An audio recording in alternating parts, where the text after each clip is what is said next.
Justice Qayyum और वजीर आला शहबाज शरीफ। Hear this.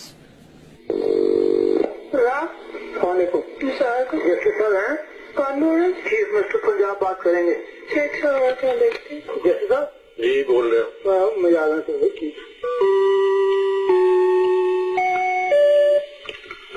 जी मियां साहब अस्सलाम वालेकुम। यार ये ठीक ठाक बड़ी मेहरबानी। सही ना तुसी सुनाओ। बस थोड़ी गाँव में थोड़ा गाँव तो राज गाँव में बस थोड़े बस तुसी भाई हो वो तो कहीं बस बड़ी मेहरबानी सर। वो एक तो मैं गुजारिश की थी सर वो तो मैं खत्म करता जी। बड़ी मेहरबानी। आहो दूसरा वो 24 फरवरी का मामला है ना नहीं।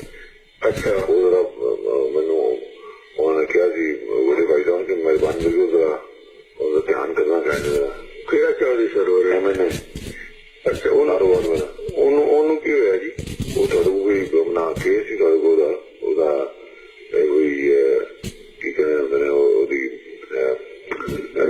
ਨਾਇਲੀ ਦਾ ਹਾਂ ਜੀ ਅਜੇ ਤੇ 24 ਸਰਵਰ ਦਾ ਖਿਆਲ ਕਰਨਾ। ਚਲੋ ਜੀ ਕੋਈ ਗੱਲ ਕਰਤਾ ਜੀ ਮੀਆਂ ਸਾਹਿਬ ਨੇ ਕਿਹਾ ਤਾਂ ਕੱਲ ਖਤਮ ਹੋ ਗਿਆ। ਉਹ ਠੀਕ ਹੈ ਬਸ ਤੋਂ ਆਵਾਂ ਬੜੀ ਮੈਂ ਪ੍ਰਵੇਸ਼ ਦਾ ਦੂਜੀ ਮੈਂ ਦਿਨ ਤੱਕ ਆਵਾਂਗਾ ਜ਼ਰੂਰ ਸਰ ਬੜੀ ਮਿਹਰਬਾਨੀ। ਥੈਂਕ ਯੂ मैं मेरे घर ना आ जाना एक दो दिन तक मियां साहब, ਤੁਹਾਡੀ ਮਿਹਰਬਾਨੀ। ਇੱਧਰ ਹੀ ਰਹਿਣਾ ਜਿੱਥੇ ਜਾਣਾ ਤੁਸੀਂ ਜਗ੍ਹਾ ਦੇ ਕੋਲ।